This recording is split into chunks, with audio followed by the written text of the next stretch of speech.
بسم الله والحمد لله والصلاة والسلام على رسول الله وعلى آله وصحبه ومن والاه. Today's story actually happened while we were making tawaf, circling the Kaaba. And it's very crowded, as you know and you see in the pictures, or for those of you that have been there. And I was walking actually with some of the members that were in our Umrah group, families and single young men. As we were walking, all of a sudden, everyone around us slowed down to an extremely slow walk. And then I saw people parting around what seemed to be an obstacle. I thought someone had dropped something. But it turned out there was actually a man walking at the pace of a snail, right in the midst of this crowd. It wasn't too close to the Kaaba, but it was still amidst a crowded area, sort of between the Kaaba and that outer courtyard.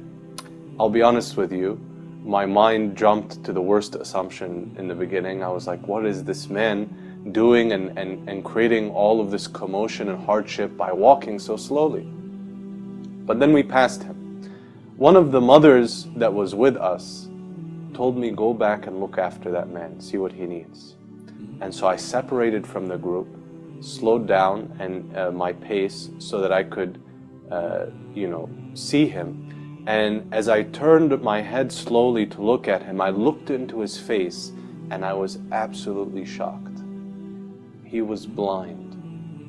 And there are people that are blind and their eyeballs are still intact, but his eyes were physically not there. And so the greatest degree of blindness, there is no way he could see anything whatsoever.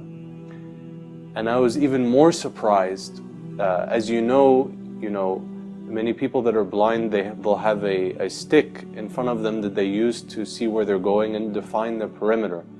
But this man also looked older than time itself, and so he needed a cane to support himself.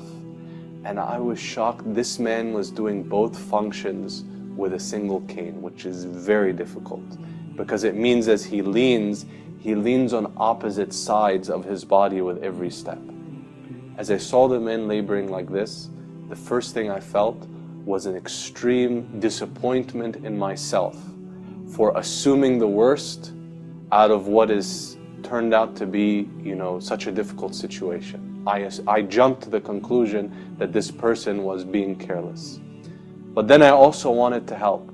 And so I reached out my hand and grabbed his hand, and I intended to take him around the Kaaba and help him complete his rituals and see after his needs.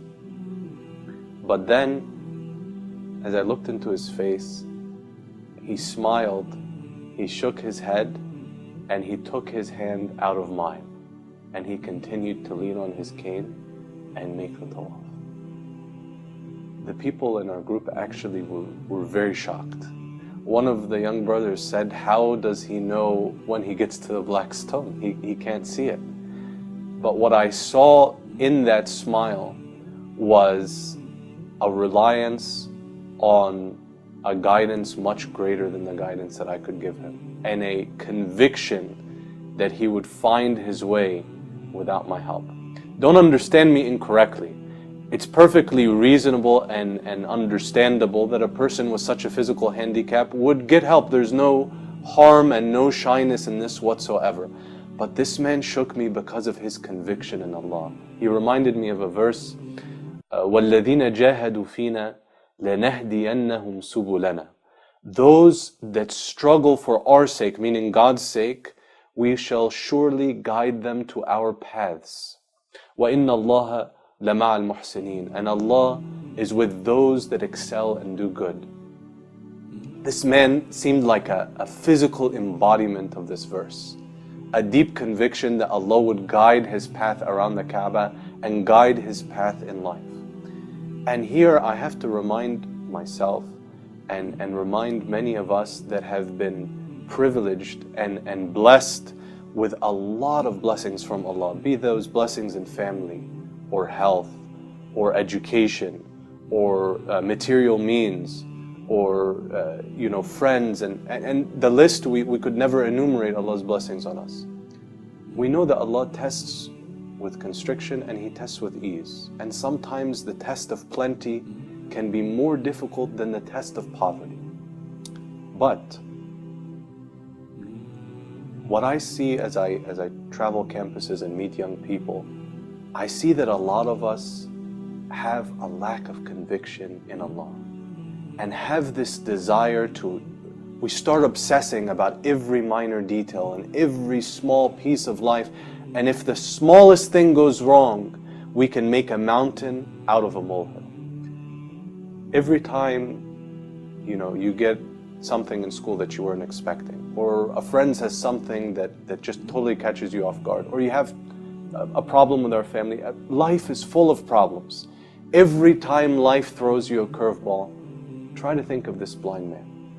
Try to think of that conviction and that trust and that confidence in a power that is greater than your power, and a plan that is higher and better than your plan, and a certainty that can only be gotten by trusting in Allah subhanahu wa ta'ala and trusting in a power that is greater than you.